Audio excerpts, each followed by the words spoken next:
So Chorus on its surface may seem like a simple space shooter, but this game has managed to do something a lot of these types of games typically don't do for me, and that's actually enjoy myself with a space fighter with an interesting story and combat that I did not think I'd enjoy this much. Now the story, put it in simple terms, has you playing as Nara, who's rebelling against her former clan that made you do an unspeakable act, destroying an entire planet. You then decide to leave and fight back against the same people who made you, and now you lead a band of rebels. It's a story that's not necessarily unique, but certainly makes for an intriguing backdrop for the encounters you do face. Now, within my first hours of the game, I immediately noticed how fast and fluid the combat is, especially in the cloud on Google Stadia, which provides both a performance and visual mode. And out of all the games that I've taken a look at in my 2 years on this platform, I definitely noticed one of the starkest difference in both the visual and performance mode. Visual mode in 4K, guys,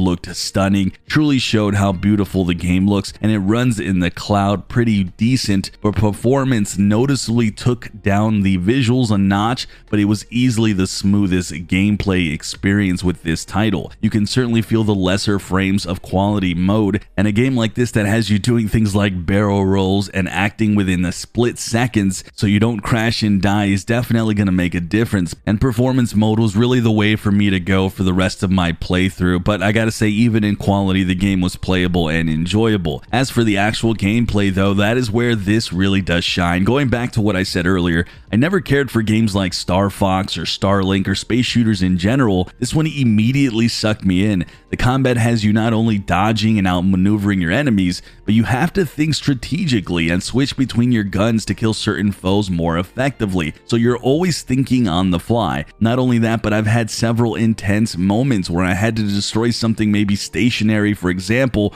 all the while getting shot all around me. While your ship is of course moving extremely fast, so it can be a tall order. The game absolutely challenges your skill level as a gamer. You're gonna find yourself getting better and better too as you progress. Oh, and by the way, if you really want a hardcore challenge within this game, it features a perma-death mode, so keep that in mind. Now the game has around 6 different areas you're gonna be exploring. Each one has miles and miles of open space within them, and you'll have the option to do side missions that are really useful as they do contribute to world building or can actually matter later in a story mission. Like at one point helping out a friend with gambling debts right now. She might assist you a bit later, but guys, if that's not your jam, you can totally ignore the side missions and just focus on the main quest. Now the game's length is around 12 hours, so it's not too long, but at the same time that could be short for some of you. With that $39.99 price tag and the fact that this game runs as one of the better titles that I've seen on Stadia this year, it does have my full recommendation. Chorus is an absolute well done port by Deep Silver, and even if you aren't a fan of space shooters,